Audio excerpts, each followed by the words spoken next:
Olá, boa tarde, sejam bem-vindos, todos vocês que estão entrando, sejam bem-vindos. Hoje nós teremos uma live extremamente especial, muito bacana, tenho certeza que muito rica em várias informações.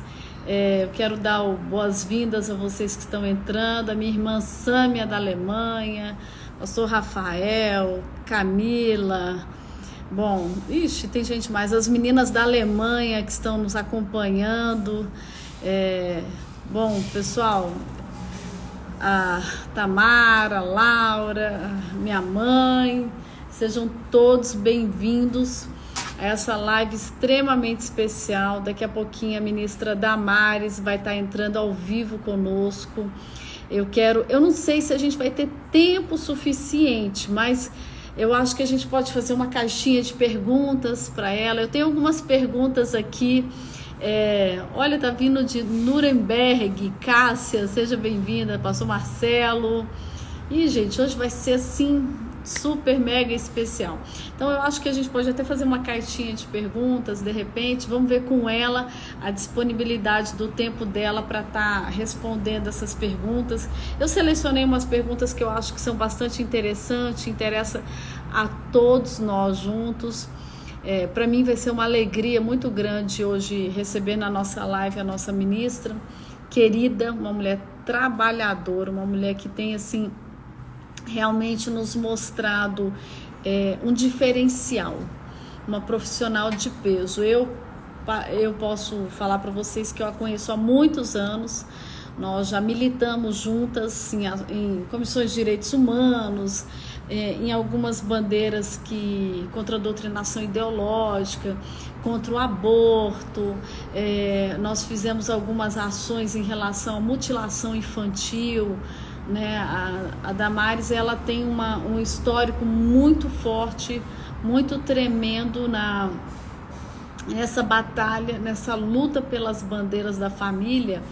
E não começou agora, na realidade, hoje ela como ministra, eu acho que é um presente para o Brasil, e ela está sendo reconhecida. Quando ela foi convidada, eu falei para ela: você está sendo reconhecida por aquilo que você já faz. Então, assim, ela não foi, ai, que linda, obrigada, Mauricé, obrigada a todos vocês que estão entrando, obrigado, sejam todos bem-vindos. Vamos dar uns minutinhos para todo mundo estar aí entrando e a ministra poder entrar e estar nos acompanhando. Então, ela tem um histórico, assim, é diferente, gente, quando você constrói uma pessoa para uma posição de uma pessoa que já está preparada, que foi preparada a vida inteira para fazer o que está fazendo, né? Obrigada, maninha. E eu fico muito feliz de receber ela hoje na live, porque é uma pessoa que foi preparada a vida inteira para estar exercendo o cargo que ela está exercendo, e a gente sabe que é Deus quem estabelece, né, as autoridades, e eu posso dizer que Deus acertou em cheio, né?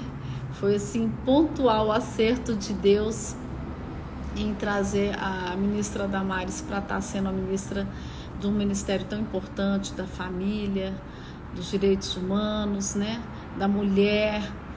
E eu estou muito ansiosa por esse dia hoje, porque eu acho que vão ser muitos assuntos bons. É isso aí, Cássia convidou as amigas, é isso aí, gente, vai entrando, que eu quero que a ministra entre assim na hora que tá bombando mesmo, lotado, para dar aquela energia boa, alegre, de uma live bem interativa, bem construtiva. E aí, gente, é muito interessante, porque a ministra, ela já participou de alguns programas de televisão que eu tinha, o Sim para Brasília, e a gente sempre gravou alguns programas em cima disso, violência contra as crianças. Durante o meu mandato também eu fiz leis em cima disso. Eu tinha ela, o senador Magno, como uma referência nessa atuação de família. Então, fui relatora da CPI contra a pedofilia aqui em Brasília, uma inspiração que eles me deram, né? Muito tremenda isso, muito tremendo isso, eles poderem inspirar as pessoas em lutas maiores do que nós podemos, assim, maiores que nós, né? As nossas bandeiras são sempre maiores do que nós. Então, assim, eu fico muito feliz de hoje poder tratar de alguns assuntos. A gente vai falar um pouco de violência contra a mulher, alguns itens especiais aqui que eu quero deixar para falar quando a ministra já está online conosco. Seja bem-vinda, ministra. Estamos só esperando o seu ok para estar entrando com a gente e já começar a nossa live. Só estou esperando você acionar aí para entrar conosco. Eu estou contando um pouco da nossa história, da nossa militância pela família, nas comissões de direitos humanos, nos projetos contra a... Estamos recebendo a nossa querida ministra, gente. Oi, pastora! Oi, ministra, que alegria te receber. O pessoal está aqui, não está se contendo. Eu estou com gente da Alemanha, do Rio de Janeiro, dos Estados Unidos. Eu estou aqui emocionada. Obrigada, ministra. Você não é mais a pastora, você é a mãe do Benjamin agora.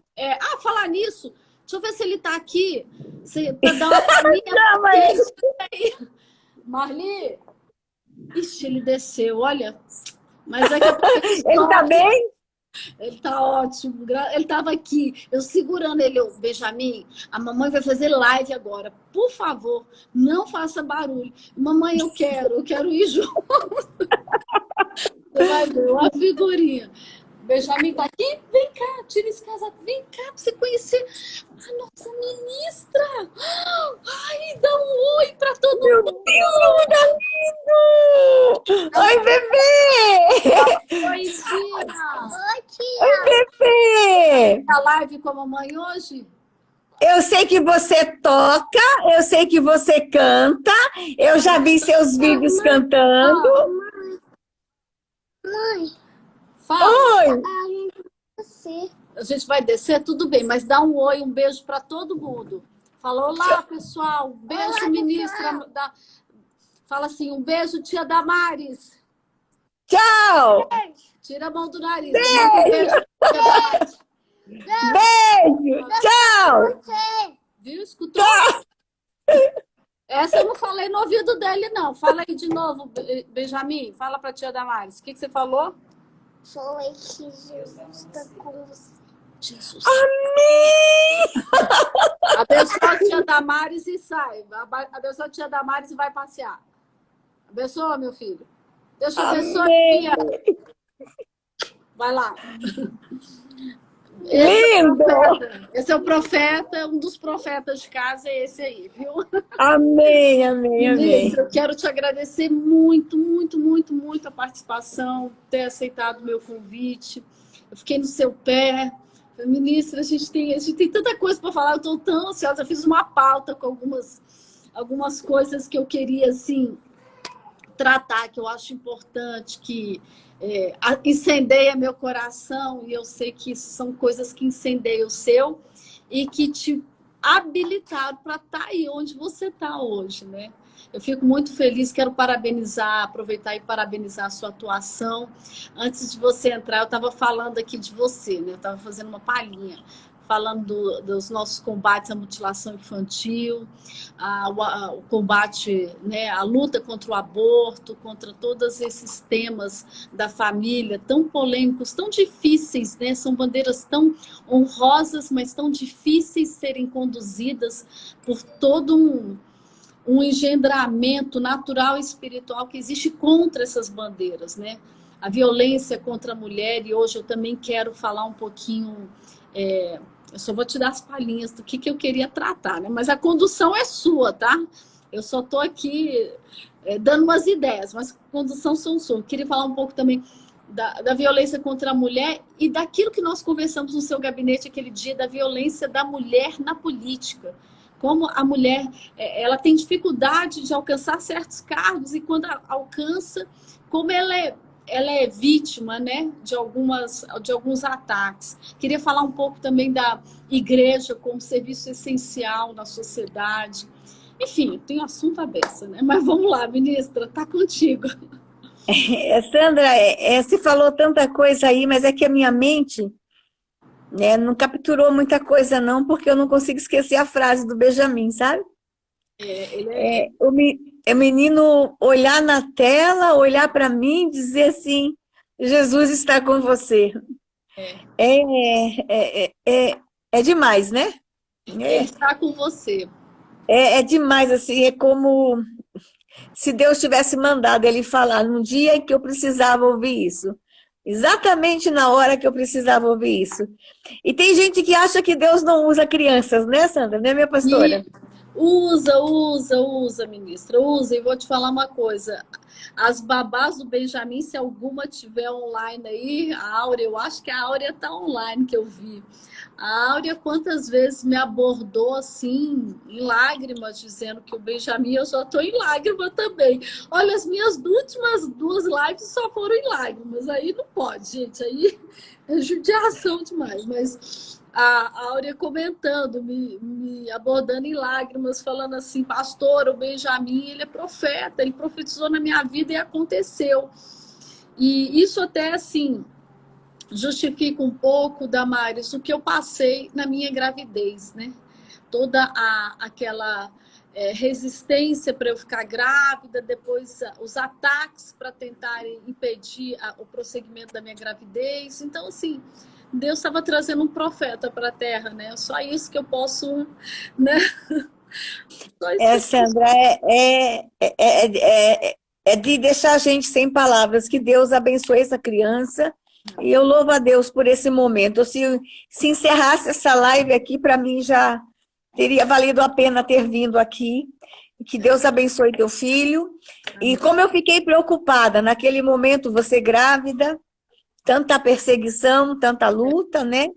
E quantas vezes você chegou ali perto de mim, ou lá no gabinete, no Senado, você agoniada, você nem curtiu a gravidez dele. Não. Você colocava a mão, você não tinha comprado uma roupinha para ele, você não tinha ânimo de ir na loja comprar uma roupinha, você não tinha alegria.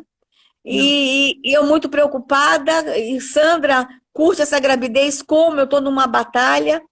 E olha o presente que Deus tinha reservado para você. Sandra, e a gente podia começar falando exatamente sobre isso. Sim. O que você sofreu naquela época foi uma das mais terríveis violências contra a mulher e que se fala muito pouco no Brasil, que é a violência política contra a mulher. Isso, verdade. E nesse momento eu tenho sido vítima também dessa violência política. A violência política contra a mulher, ela é terrível, porque ela mexe com a alma da mulher, ela mexe com a reputação. A violência política contra a mulher, ela muitas vezes faz o assassinato de reputação. É porque você teve coragem, Sandra, você teve uma família que te apoiou, um marido que ficou do teu lado, você teve uma igreja, você teve seus apoiadores, mas muitas mulheres que passam pela violência política, elas entram no ostracismo, não têm condições de se defender, e elas a vida inteira ficam destruídas. Não têm coragem mais nem de sair de casa. Elas têm a reputação destruída pela vida inteira. Então, a violência política contra a mulher, ela precisa ser enfrentada. E por que que se escolhe muitas vezes uma mulher para aplicar contra ela uma violência política? Exatamente porque acham que a mulher, por ser frágil, vai se acovardar, vai para casa chorar, vai ser uma presa fácil. Você reagiu. Você não foi uma presa fácil, você buscou justiça. E essa semana eu li nos jornais que você foi absolvida de todas as acusações. Demorou. Olha o tamanho do Benjamin. Tudo começou quando ele estava grávida dele. Ele vai fazer 3 anos. E, ministra, isso é tão real que a senhora está falando, porque eu não fiz o enxoval, eu não fiz o quarto, eu não curti a gravidez do meu filho. Eu ficava o quê? Respondendo processos, acusações, sendo minha casa, minha vida, minha privacidade sendo invadida o tempo inteiro. E depois, ministra, que saiu todas essas respostas, que são respostas de Deus, porque eu fiquei resiliente no sentido judicial, eu fiz as minhas respostas, esperei em Deus e me posicionei ali, lutei até o final, ainda fui para outra eleição, continuei na CPI contra a pedofilia, eu não abri mão do meu trabalho, eu continuei nele, mas infelizmente, que é um dos assuntos que eu quero falar com você um pouco sobre a destruição de reputação via fake news, barra criminalização de opinião, que hoje nós estamos vendo pessoas sendo altamente incriminadas também por causa da sua liberdade de expressão, né? Que é meio antagônico isso, mas é real. E, ministra, eu vejo a senhora teve a sua oração criminalizada. Chegaram a falar de uma oração sua, de um testemunho pessoal, de o nível de violência que existe contra a mulher, e é isso que a senhora está falando. É muito difícil você levar os tiros que a senhora levou, que eu levei, que a senhora ainda está levando, e que eu levei, e estou levando, que hoje ainda eu tive tiros hoje, no dia de hoje, e é muito difícil nós levarmos todos esses tiros e nós ficarmos firmes, resilientes, focadas na nossa missão, sem que nada nos impeça de continuar essa caminhada, porque eu sei que a senhora está aí não é por uma posição, é por uma missão. Então você não vai se acovardar nunca de uma missão que Deus te deu. Sandra, mas assim, ó, o que tiraram de você naquela época não tem retorno. Você venceu, mas você perdeu coisas, você perdeu aquele momento sublime que a mãe do primeiro filho curte tanto, que é o quartinho, o enxoval, o comprar. Você teve perdas. Claro, você tem muitos ganhos hoje, mas você teve perdas irreparáveis. Perdas na saúde, perdas emocionais, não tem o que vai te restituir aquilo. Apenas a graça de Deus que vai preencher alguns vazios. Mas a gente tem que falar sobre essa violência política, que ela é recorrente no Brasil contra a mulher. E como ministra da mulher, Sandra, eu tenho feito esse debate com o Brasil. E agradeço muito esse espaço que você está me dando para a gente conversar sobre isso. Sobre essa terrível violência política contra a mulher. Você é um exemplo disso, um exemplo de uma vítima de violência política. E as pessoas perguntam, mas o que é a violência política? Ela se dá o tempo todo. Não precisa estar apenas num cargo político. A violência política se dá o tempo todo contra a mulher.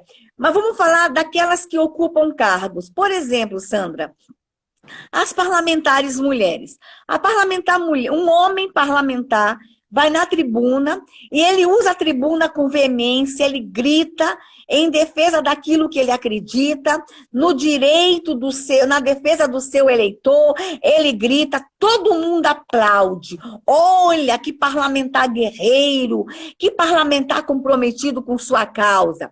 Se for uma mulher parlamentar que sobe na tribuna e ela grita por seus eleitores, ou ela grita por sua causa, aqui embaixo todo mundo fala, olha lá que histérica, olha o histerismo. Exatamente, chama de histérica. Nós já chegamos com um rótulo. O homem é guerreiro, a mulher é histérica. Então, começa por aí. Começa por aí. São tudo doida. A bancada das doidas. A bancada das malucas. Ministra, eu lembro, sabe o que acontecia muito? Quando a gente ia usar a tribuna, o nosso tempo era reduzido. Era menor do que o tempo dos parlamentares homens. O tempo todo, deputada, finaliza. E os homens ficavam. No dia a dia, como é que uma violência política acontece com uma mulher no dia a dia? Nós que estamos numa reunião, numa mesa com vários homens. Isso acontece comigo, inclusive, como ministra, até mesmo aqui, às vezes, quando eu recebo vários homens. A gente começa a falar, a gente é o tempo todo interrompida. Isso. Quantas vezes a gente está liderando uma reunião, a gente é interrompida. E eles fazem tão naturalmente para interromper a fala de uma mulher, às vezes até quando a gente está dando uma palestra, nós somos interrompidos no meio de uma palestra. E eles nos interrompem. Então, isso é uma forma de violência à fala da mulher. É uma forma de violência contra a mulher, nos pequenos detalhes. Então, assim, a gente precisa começar a falar sobre isso. A gente precisa começar a falar sobre espaço ocupado, espaço respeitado. Não é só a gente chegar, é a gente chegar e a gente ser respeitada no desenvolvimento de nossas atribuições. É a gente liderar uma reunião e a gente ter o mesmo tempo de fala que o outro colega teve. Então, são as coisas pequenas do dia a dia que, olha, como é difícil para nós mulheres, como é difícil para a gente se manter. No Brasil, a gente ainda tem também, Sandra, apesar de ser crime, a gente ainda tem a diferença salarial. Sim. Entre um homem e uma mulher ocupando a mesma função. Uhum. E a gente precisa ficar atenta a tudo isso. A gente ainda tem homens que preferem empregar um homem do que uma mulher. Sim. Porque, ela vai engravidar um dia, ela vai ter enxaqueca, ela vai ter estresse, ela vai ter TPM, ela vai ter cólica menstrual. Ainda tem esse tipo de preconceito contra nós. É um absurdo. Olha, eu fui a única deputada em Brasília, na história de Brasília, que durante o mandato teve filho. O único caso. Eu não recebi um parabéns do presidente da Câmara. Ele não fez uma menção em uma sessão parabenizando tamanho machismo que existia. Você teve na 43ª sessão da ONU de Direitos Humanos, e ali em um momento você falou um pouco sobre a necessidade do aumento da participação da mulher na vida política, em cargos. Você colocou essa questão, discursou. Como é que você vê isso hoje? Porque você está colocando a violência que nós sofremos e nós temos que ser muito firmes, fortes e certas do que estamos fazendo, capacitados. A gente tem que ser mais capacitado do que os homens, porque tem muito homem ocupando função que ele não sabe nem falar, ele não sabe nem o que está fazendo lá, mas enfim, está lá. E aí, ela já tem a dificuldade de se manter na posição que foi colocada. E para ingressar, essa discussão que a senhora fez nessa reunião da ONU, o que rolou ali depois? O que evoluiu ali? Então, Sandra, essa é uma outra grande luta do nosso ministério, é meta da nossa pasta, da Secretaria de Políticas Públicas para Mulheres, é trazer mais mulheres para a política, Sandra. E nós estamos num ano eleitoral. Nós só estamos lamentando que a pandemia tenha intimidado um pouco esse nosso projeto, essa nossa proposta. Nós ainda temos em torno de 1.500 municípios no Brasil que não tem uma única vereadora, Sandra. E a gente precisa ocupar as câmaras de vereadoras. Inclusive, atenção, mulheres do Brasil que estão acompanhando aqui essa live. Se você está filiada a algum partido, agora não dá tempo mais de se filiar a nenhum partido. Já passou o prazo de filiação. Mas se você está filiada a algum partido, converse com o seu partido. Saia candidata. Nós precisamos ocupar as câmaras de vereadores. Venha ser vereadora, candidata a prefeita, candidata a vice-prefeita. Aí tem muitas mulheres que falam assim, eu não tenho capacidade. Tem sim! Você pode! Sim. Nós mulheres já nascemos liderando! Nós mulheres já nascemos Nós mulheres já nascemos com uma capacidade incrível de liderar, de gerenciar. Se lance. Você vai ter uma equipe de assessores para te ajudar. Ou vocês acham que eu estava pronta para ser ministra? Você estava. Eu te falei isso lá no gabinete, lá do senador, quando você estava lá. Eu falei, hoje o presidente Bolsonaro está reconhecendo aquilo para qual você foi treinada a vida inteira. Eu falei para você isso. Você lembra disso que eu falei assim, olha... Damares, você só está sendo reconhecida para aquilo que você foi preparada a vida inteira. Então, você estava preparada. Mas 90% do trabalho que faz são os assessores. Mas assim, Sandra, as mulheres precisam se envolver mais no processo político. Por quê? Gente, olha, deixa eu contar uma coisa para vocês. Existem muitos estudos que provam, primeiro, nós temos uma capacidade incrível de liderar. Nós somos mais conciliadoras. Sim. Nós somos extremamente criativas e inteligentes. E tem uma coisa que poucas pessoas sabem. A mulher, ela é menos corruptível. Sim. A mulher é menos corrupta. Então, vocês imaginem mais mulheres na política, mais mulheres no município. E tem uma outra coisa, gente. Nós colocamos o coração em tudo que a gente faz. É verdade. A política, quando ela tem a condução, quando ela tem a participação da mulher, a política pública ou a política partidária, ela é mais humanizada. Então, a gente tem feito esse apelo, mais mulheres na política. Se a gente conseguir agora, deputada, ter mais mulheres na política municipal, é automático, a gente consegue aumentar a representatividade aqui no Congresso Nacional. Verdade. Apesar que a gente está esse ano, nessa legislatura, com o maior número de deputadas da história. Foram eleitas 91 deputadas. Nós temos agora, e chegaram algumas agora suplentes, né? Inclusive, essa semana tomou posse uma deputada do Rio Grande do Norte, a doutora Carla. Ela veio do Rio Grande do Norte, uma médica super atuante. Ela era vereadora, agora assumiu no lugar do atual ministro das Comunicações. Então, a bancada está muito bonita, muito, muito linda aqui na Câmara. Então, mas se a gente tiver bastante vereadoras, uma base bem bacana nos municípios, a gente vai aumentar a bancada federal. Então, mais mulheres na política. Ministra, mas eu não quero ser vereadora, não quero ser prefeita, nem vice-prefeita. Mas existem outros mecanismos no município que você pode participar. Por exemplo, Conselho Municipal dos Direitos do Idoso. Sim. Participe dele. Conselho Municipal dos Direitos da Mulher.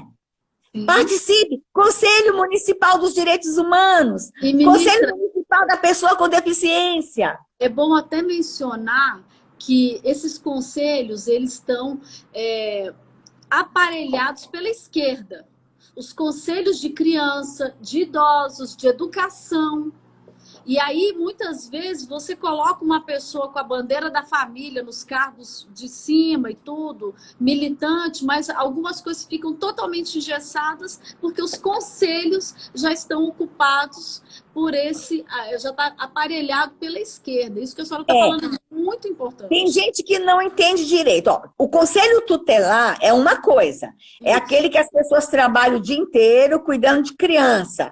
Mas tem os conselhos de direito. Isso que ela está falando, que eu estou falando agora, é conselho de direito, em que se reúne uma vez por mês para discutir as políticas públicas, as ações em cada área. E esses conselhos metade são os representantes do município e metade da sociedade civil. E, geralmente, esses conselhos têm muita ideologia. Isso. Então, a gente está pedindo que todas as pessoas podem participar desses conselhos. Procure o conselho municipal da sua cidade, da mulher, do idoso, da pessoa com deficiência. Veja qual é a composição. Tente participar dos conselhos no seu município. Mas tem também as associações de bairro, associações municipais. Se envolva na vida comunitária. Você sabe o que eu acho também? Além de tudo isso que você está falando, eu acho que a mulher ela tem um poder de liderança e de influência e de sensibilidade muito apurado. Isso está dentro de nós, está dentro do nosso DNA. E existe uma força descomunal dentro de nós. Nós somos capazes de gerar filho, de conduzir, cuidar de uma sociedade, gerenciar tantas coisas e a casa. Então, o que você pode fazer também, mulher? Apoiar outras mulheres, liderar outras mulheres para eleger mulheres que estão em cargos, né? De repente você não quer lá ser a candidata, que realmente é duro. É duro. Já participei de 3 eleições, fora a violência moral que nós recebemos, porque existe o assédio, existe depois o assédio que você não aceitou, mas as pessoas vão dizer que você aceitou. Tem tudo isso, né? Mas é importante você participar, ou direta ou indiretamente, né, ministra?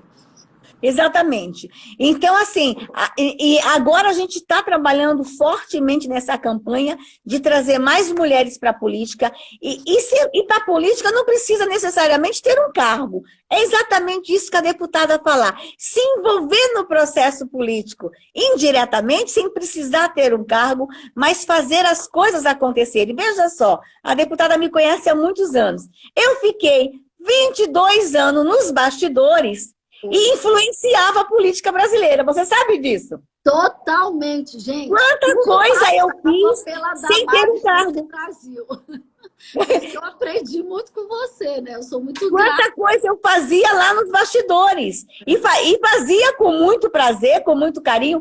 E aí tem hora que eu acho que eu fazia mais lá nos bastidores do que aqui agora, porque aqui a gente tem todo um regramento, tem as limitações do cargo, mas eu fiz muita coisa estando envolvida nos bastidores, ajudava a Sandra como distrital, o Magno como senador, os deputados federais, estaduais. Era uma grande rede, nós éramos uma grande rede em defesa da família, em defesa da infância, era todo mundo junto e misturado. Ninguém sabia quem era quem, mas era uma grande rede no Brasil. E a ministra, ela me deu muitas entrevistas no meu programa de televisão, naquelas, né, aquelas lutas nossas que eu acho que... Os programas bombavam, lembra, deputada? As pessoas baixavam, seu programa bombava no Brasil inteiro, lembra? Eu lembro que o pessoal dos Estados Unidos, igrejas dos Estados Unidos me ligava, entrava em contato, falava, olha, deputado, a gente está com você, está vendo sua luta aí no Brasil e tudo. Eu me sentia muito honrada, né, de ver que Deus levantava a gente em todos os lugares por aquelas bandeiras. E, ministra, deputada, e a gente falava coisas que chamavam a gente na época de loucas, né? A gente levantava assuntos que era assim... Todo mundo dizia, mas será que isso é verdade? Você não era nem deputada, né? Será que tudo isso é verdade? Será que tudo isso, vocês não estão exagerando? Não estão erotizando criança, é mentira. E a gente mostrando que tinha uma erotização de criança, adultização de criança, que havia exagero, que havia toda aí uma certa conivência com essa questão do abuso sexual no Brasil, e a gente denunciando, seu irmão denunciando, e a gente aí indo para cima, a gente conversando. E aí a gente estava certo, a coisa era de verdade, né, deputada? E assim, uma das perguntas aqui que eu quero... Vou até adiantar, porque você já mencionou e eu quero adiantar. Sobre a questão da mutilação infantil, né? E a violência, eu vou englobar um pouco, falar um pouco tudo, e aí você deslancha aí. A violência contra a criança, a doutrinação infantil em sala de aula, que hoje eu tenho o maior cuidado do mundo com o Benjamin dentro da escola, e a escola que ele está sabe que eu sou perigosa, porque eu reclamo, eu falo, eu sou militante pela família, eu sou contra a ideologia de gênero. Eu tirei do Plano Distrital de Educação, fui relatora de tirar toda a ideologia de gênero do Plano Distrital de Educação, fui autora do Escola Sem Partido aqui, que aí é contra a doutrinação ideológica em sala de aula, mas criança hoje eu vejo que ela está muito vulnerável, tanto com a violência física, a violência moral, a violência intelectual, a mutilação, a violência intelectual, que eu entendo que a ideologia de gênero gera crianças e adolescentes que se mutilam. Eu queria que a senhora falasse um pouco, eu sei que você é uma doutora nesse assunto, e que hoje nós temos de políticas públicas de combate a isso. Pois é, deputada, quando a gente começou a ver o número de crianças e adolescentes no Brasil se suicidando e se automutilando. E aí a gente começou a conversar sobre isso, e nós já tínhamos registro no Brasil de crianças de 6, 7 anos tentando suicídio. E aqui em Brasília o número começou a crescer muito. Quando o pessoal começou a falar de baleia azul, a gente já estava estudando juntas esse termo da automutilação e a tentativa de suicídio. Não podíamos dar visibilidade porque suicídio não se fala publicamente, não se mostra, porque a OMS ela tem toda uma regra para se falar de suicídio, porque para não dar a ideia, para não despertar mais o desejo, para não se incitar mais. Até os jornalistas, quando falam de suicídio, eles têm uma regra para falar do suicídio. Mas a gente já estava lá atrás, antes do Baleia Azul, discutindo a automutilação e o suicídio entre crianças e adolescentes. E aí a gente descobre que o Brasil, aquilo estava explodindo. Nas escolas do Distrito Federal, a gente começou a visitar a escola, muita criança se cortando. E aí a gente descobriu que elas não estavam se cortando só no braço, estavam se cortando na virilha para os pais não verem, né? Elas estavam engolindo objetos para cortar o estômago. né? E aí a gente começou a ficar arrancando o cabelo, e nós começamos a ficar aí apavorados com o número de suicídios no viaduto, metrô, pulando de prédios, no shopping, Pátio Brasil, Que teve que né? fazer uma cobertura lá para Para poder. para pararem de pular, se suicidar. Exato. E aí a gente viu que nós estávamos chegando ao caos. E tivemos, inclusive, que na CPI, lá que o senador Magno Malta presidiu, em 2017, 2018, de maus tratos de criança, mesmo você aí apanhando, você participou, ajudou muito na CPI de maus tratos de criança e adolescente, que a gente levou a questão do suicídio e automutilação, e as redes sociais, muitas imagens nas redes sociais, ensinando as crianças a se cortar, a se enforcar, de suicídio, né? E aí a gente não tinha uma política nacional de prevenção ao suicídio e à automutilação. Quando nós assumimos, o presidente Bolsonaro sanciona uma lei e cria esse Sistema Nacional de Prevenção ao Suicídio e à Automutilação. E esse sistema, ele agora obriga a notificação, porque no Brasil era obrigatório notificar apenas o suicídio. Não notificava a tentativa e nem a automutilação. E agora é obrigatório que não só o sistema de saúde, mas também o sistema de educação, as escolas notifiquem o número de crianças que estão se automutilando. E aí, além da notificação, políticas públicas, campanhas, orientações, psicólogo, psiquiatra, para poder a gente proteger as crianças do suicídio e da automutilação. Nunca no Brasil teve uma política dessa. E tudo isso fruto, Sandra, de trabalhos da gente lá atrás. A discussão, o acompanhamento. E aí, Sandra, mas infelizmente, o suicídio de jovens é a quarta causa de mortes no Brasil de jovens. E agora, na pandemia, deputada, nós estamos muito preocupadas com o suicídio e a automutilação. E, inclusive, eu quero conversar aqui com os pais que estão nos assistindo. Obrigada por ter me trazido para esse espaço, Sandra, para a gente mandar um recado para os pais. Tem muitos meninos que se cortavam e na pandemia não estão se cortando mais. E os pais estão achando que eles não estão se automutilando. Atenção, pais. Eles podem não estar se cortando para você não ver o sangue. Os psiquiatras estão alertando que eles estão se machucando de outra forma. Preste atenção, papai e mamãe. Eles podem estar arrancando o cabelo. Meu Deus. Eles podem estar engolindo objeto amarrado em linhas e puxando para rasgar o estômago por dentro. Eles podem estar automutilando dentro da vagina, no pênis, para você não ver. Ou comendo de uma forma, assim, com muita força para machucar o estômago. Então, vamos ficar atentos. A depressão não some de uma hora para outra. E quanto mais em pandemia. Pelo contrário, na pandemia, a angústia, a depressão, ela tende a aumentar. Então, se você está achando que na pandemia ele parou de se cortar porque ele se curou, você pode estar enganado. Então, fique atento, procure ajuda. Ligue no Ministério da Saúde. Tem um telefone no Ministério da Saúde que você pode ligar para pedir ajuda. Nesse momento, procure um posto de saúde mais perto de sua casa.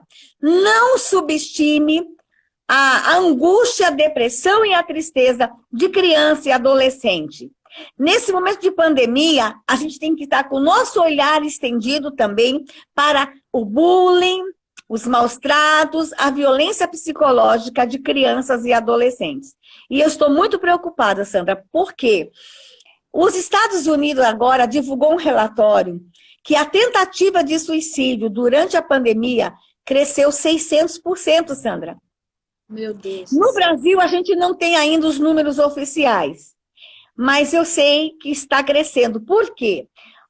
A Associação Brasileira de Psiquiatria divulgou um relatório que 89% dos psiquiatras entrevistados, entre eles, disse que o quadro de psiquiatra dos seus pacientes agravou durante a pandemia.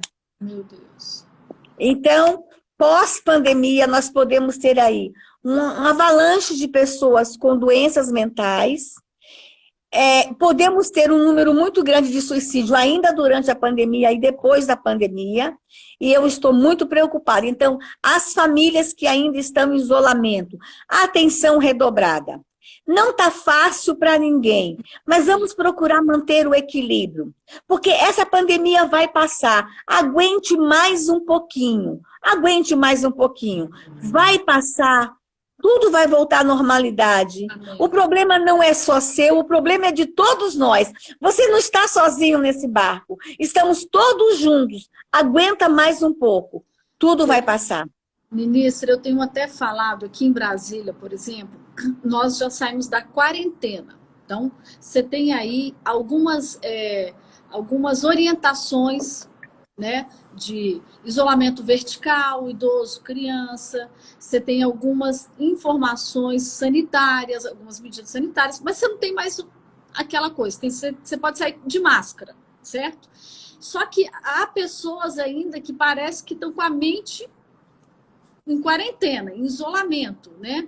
E quanto mais se estica essa corda, a senhora falou algo muito fundamental, tem crianças em depressão, crianças se mutilando, coisas fora a violência doméstica que aumentou. Há dias atrás eu fiz uma live muito bacana com a doutora Sandra, a chefe da DEAN de Brasília, delegada de mulheres, que deu algumas informações muito fortes para nós também, muito importantes nesse sentido. Então, eu tenho batido muito na tecla, olha, tome as medidas, os cuidados necessários, as medidas necessárias, mas olha, o isolamento, aquela coisa radical acabou. Então, aos poucos, a vida ela tem que voltar ao normal, aos poucos. E assim, aproveitando esse gancho, ministra, eu queria falar sobre igrejas como serviço essencial. As pessoas estão cada dia mais em depressão. Eu recebo tanto mensagem de idosos da nossa igreja, doidos para ir para o culto, só que existe uma restrição sanitária a partir dos 60 anos para evitar a criança. E o que acontece? A gente fizemos um trabalho junto à presidência da Câmara aqui em Brasília para que as igrejas fossem colocadas, fosse lei, que a igreja fosse um serviço essencial. Porque se você vai numa missa, em qualquer culto religioso, uma reunião religiosa hoje, você vai encontrar um distanciamento mínimo de 2 metros de cadeiras, você não vai ver aglomeração para entrar nem para sair, você vai ver um aparato de higienização de álcool, de que boa água sanitária no chão, máscara, enfim, um monte de coisa, termômetro e tal. Então, o risco dentro da igreja é muito pequeno pelo que eu estou observando, tanto é que a gente não tem nenhum caso de contaminação dentro das igrejas. A gente vê muito em supermercado, que eu acho que hoje é o campeão, é supermercado, que não para de lotar, não existe nenhum padrão para você estar dentro do supermercado, você faz o que você quiser, você vai lá dentro e faz o que você quiser. E eu queria saber a opinião da senhora sobre essa questão das igrejas serem consideradas serviço essencial, já que essa questão emocional, sentimental das pessoas, é um refúgio, um tratamento psicológico, né, no emocional das pessoas, estarem na igreja. Como é que a senhora vê isso? Ô Sandra, o direito ao culto é um direito inerente ao ser humano, à natureza humana. Institucional também, né? Desde que o homem é homem, desde que o homem ocupa esse planeta, ele está ligado a uma divindade. Chame como quiser, eu chamo de Deus, tá? Mas faz parte da natureza humana cultuar. Arrancar isso do homem é uma das maiores violências contra o ser humano. Tanto é, Sandra, que o direito ao culto não é tirado do homem nem em tempo de guerra. Quando o homem vai para a guerra, vai um capelão no exército. É verdade, é verdade. Aí agora, por quê? Porque os exércitos sabem que no tempo de guerra é a hora que ele mais precisa da fé, da religião. Exato. Aí a gente está em pandemia, na hora que o povo mais precisa da fé, vem os gestores e manda fechar os templos. Eu não entendo essa lógica. Não entendo. O que os gestores tinham que fazer era estabelecer regras E regras que os pastores e padres já tinham estabelecido. Não tem pastores e padres que iam fazer eventos com grandes aglomerações. Ninguém é louco. Não, ninguém é louco. Não tinha irresponsáveis. Mas fechar os templos, ô Sandra, religião no Brasil, ela caminha de mãos dadas com ação social. Sem dúvida nenhuma. Desde que o Brasil foi descoberto, religião e ação social é uma única coisa no Brasil. Amalgamado. Quem cuida do pobre no Brasil são as religiões. Na hora que o pobre mais ia precisar da religião, se fechou os templos no Brasil. Sim. É verdade. Quem que acolhe morador de rua no Brasil? Quando o morador de rua está com frio, com fome, ele bate na casa de deputado, Não. ele bate na casa de governador, ele bate na porta dos templos. Nem na casa de médico, de advogado, de ninguém. É só na casa... E os templos fechados, Sandra? Então, assim, o que tinha... Agora tem outra coisa. Quando uma pessoa dá um surto psicótico lá no interior do Nordeste, lá no interior da Amazônia, que não tem um psiquiatra de plantão, aonde que a mãe corre para bater na porta? É do templo. É na casa do pastor, na casa do padre. Então, no momento de desespero, de pânico, mesmo aqueles que não têm fé, é no templo que eles socorrem. Então, nesse momento de pandemia, que está todo mundo perdendo alguém, que o povo precisa de conforto para a alma, os templos tinham que estar abertos. E aberto também, Sandra, para alimentar o povo. Exato. São as religiões que distribuem cesta básica. São as religiões que alimentam moradores de rua. Então, o que aconteceu? Nós tivemos muitas determinações que foram algumas violações. Tinha que ter um regramento seguinte, nada de culto com muita gente, mas o que nós vimos? Transmissões de culto com 5 pessoas sendo interrompidas. Sim. Houve alguns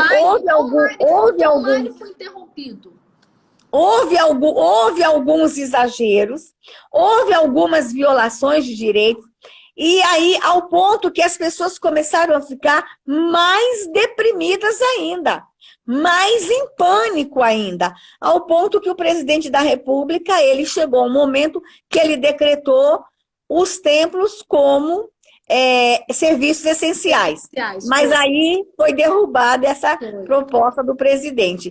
Mas olha, Sandra, esse foi um dos direitos fundamentais violados em nome de combate à pandemia. E eu me levantei como ministra dos direitos humanos, porque o direito ao culto, direito à fé, direito à liberdade religiosa é direitos humanos. E eu me manifestei, tenho me manifestado, tenho tentado fazer a garantia desse direito.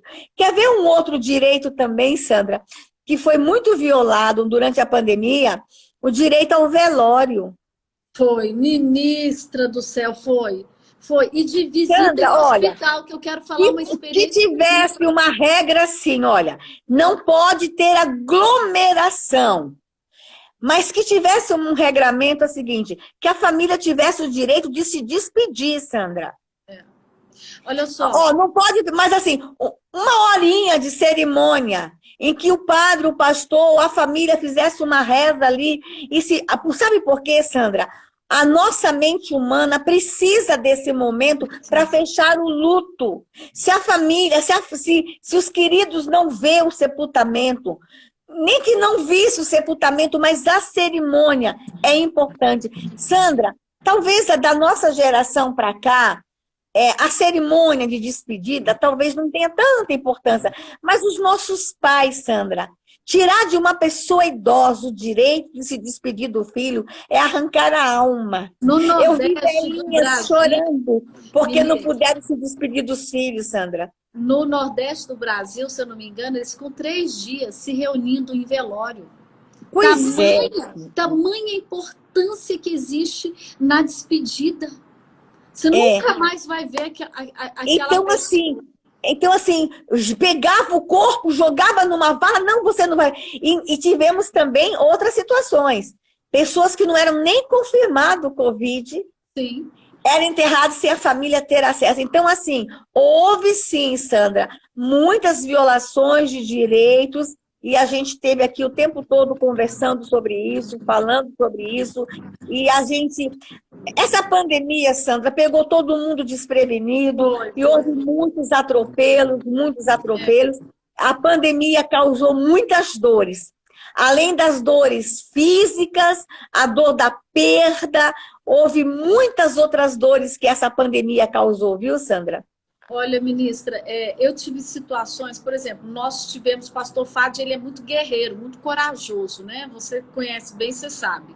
E a gente passou todos os sábados, nossos sábados, eles são focados em distribuição de cestas. A gente faz durante a semana, mas sábado a gente intensifica. E eu vou pessoalmente em todos. Eu vou nas regiões mais simples de Brasília. Eu tenho isso desde que eu sou adolescente. Não é um ato político nem nada. Eu tenho isso como ação social, é algo para mim bíblico. Para mim é bíblico, uma semente bíblica. E ali a gente sempre fazendo. E eu fui fazer algumas visitas em hospitais esses dias para alguns enfermos da nossa igreja, tudo. Uma senhora lá de Planaltina que eu amo muito, que é uma senhora que levou uma queda em casa. Simplesmente o direito também de capelão e de pastor, que nós como pastores somos credenciados, nós temos direitos a visitas em hospitais. E nós não pudemos entrar. Meu esposo, o pastor Júnior, não pôde entrar. Violaram.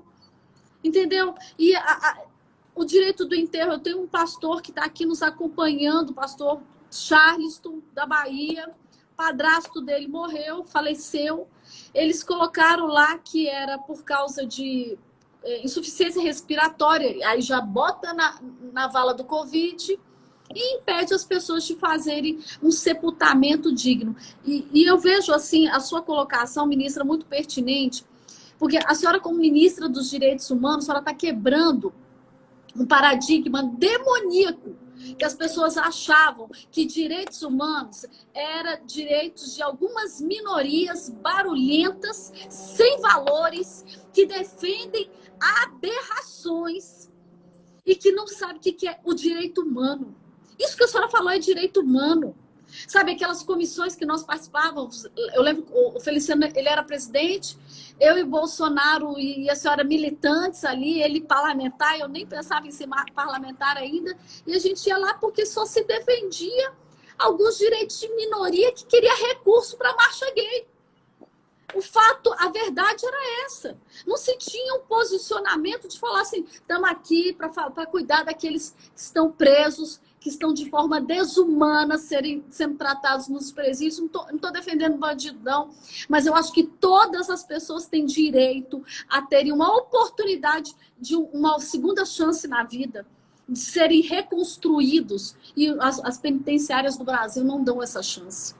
Elas formam... Sandra, direito a saneamento básico é direitos humanos, Sandra. Saneamento básico. Água é direitos humanos. Sim. Moradia é direitos humanos. Então, cuidar de idosos é direitos humanos. Cuidar de mulher é direitos humanos. Proteger criança é direitos humanos. Então, nós estamos agora, Sandra, universalizando os direitos humanos. Nós estamos conversando o que são direitos humanos. E direitos humanos são para todos os humanos, para todos. Então, nós estamos conversando sobre isso, fazendo essa leitura. Nós estamos pegando a Declaração Universal de Direitos Humanos e fazendo essa leitura. E entendendo que a Declaração Universal de Direitos Humanos, ela tem alguns princípios, a liberdade, a igualdade e a fraternidade. Nesse Brasil se falou muito de liberdade, às vezes de igualdade, mas nunca se falou, nunca se trouxe a palavra fraternidade à luz dos direitos humanos. E nós queremos falar de fraternidade. Cuidar dos idosos. Por exemplo, Sandra, não se fala que a violência contra idosos é a segunda maior violência no Brasil. Ministra, comenta aquilo que a senhora me falou dos abrigos de idosos que estão abandonados. Comenta aquilo para a gente. Então, Sandra, a gente precisa se preocupar com isso, né? O que acontece, Sandra? No Brasil, quando começou a pandemia, nós vimos o que aconteceu em alguns países com relação aos abrigos de idosos. E os idosos, eles são vulneráveis para o Covid, por causa da idade, os probleminhas respiratórios, a diabetes. Então, a gente tinha que se preocupar primeiro com os idosos.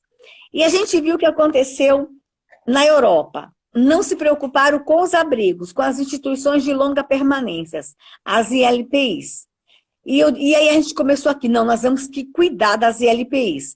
Em algumas cidades, em alguns países aí fora, Sandra, as pessoas passavam em frente, estava tudo quietinho na frente dos abrigos e estava tudo bem. Daqui a pouco, Sandra, começaram a sentir cheiro, sentir cheiro, sentir cheiro. Foram lá, arrombaram as portas, os idosos estavam todos mortos nas camas. Inclusive, os cuidadores dos idosos eram idosos, morreram antes. Aí nós decidimos que no Brasil não. A gente ia cuidar dos nossos idosos nos abrigos. E nós estamos cuidando dos abrigos. Só que quando a gente chegou nos abrigos, o que a gente percebeu, Sandra? Como os abrigos, muitos abrigos no Brasil estão carentes, Sandra. E aí a gente descobriu muitos abrigos que eram invisíveis. Por exemplo, eu pedi o cadastro, eu quero saber o número e o nome de todos os abrigos no Brasil. E os cadastros não batiam. Um ministério tinha um número, o outro tinha um número. Eu falei, peraí. Aí eu chegava no município, era outro número. Mas quando chegava na rua, tinha outro abrigo, o município sabia. Por que vocês não estão registrados? Abrigos que não tinham dinheiro para registrar uma ata e cuidando de velhinhos, Sandra. Meu Deus do céu. Aí, Sandra, a gente agora está cuidando de todos os abrigos e nós estamos fazendo uma proposta aí para a gente regularizar todos esses abrigos no Brasil, uma força-tarefa, quem sabe patrocinar toda a documentação deles, legalizar para que eles recebam recursos federais, porque nós estamos com quase 90 mil idosos abrigados no Brasil nessas instituições. A maioria delas muito sérias, Sandra. Uma ou outra tem irregularidades, mas dá para a gente regularizar todas as instituições. Mas no Brasil, Sandra, neste momento de pandemia, nenhum idoso vai morrer trancado dentro de um abrigo. Amém. Porque o abrigo foi abandonado. Isso é direitos humanos, Sandra. Isso é direitos humanos. Isso é direitos humanos. Ministra, olha só, fugir um pouco do assunto e indo para outro. Que eu, por mim, eu não vou parar hoje, não, porque eu tenho assunto e, como é que fala, desejo de falar sobre isso. Mas eu queria falar um pouco sobre fake news e voltar um pouco para a questão da violência. As fake news, elas têm trabalhado na desconstrução de reputação de pessoas, né? Nós tivemos pessoas que chegaram ao suicídio por causa de fake news com o nome delas. E pessoas, líderes religiosos, pessoas públicas são vítimas. Nós fomos, o apóstolo Fábio foi vítima de fake news tenebrosas, mas graças a Deus, Deus respondeu, enfim. E, enquanto deputada, eu fiz uma lei onde obrigava as lan houses registrar os números de IP. Por quê? Porque as pessoas os mal intencionados iam muitas vezes utilizavam as lan houses para agredir pessoas, se escondendo ali, porque não precisava registrar o IP. E a gente fez essa lei, né?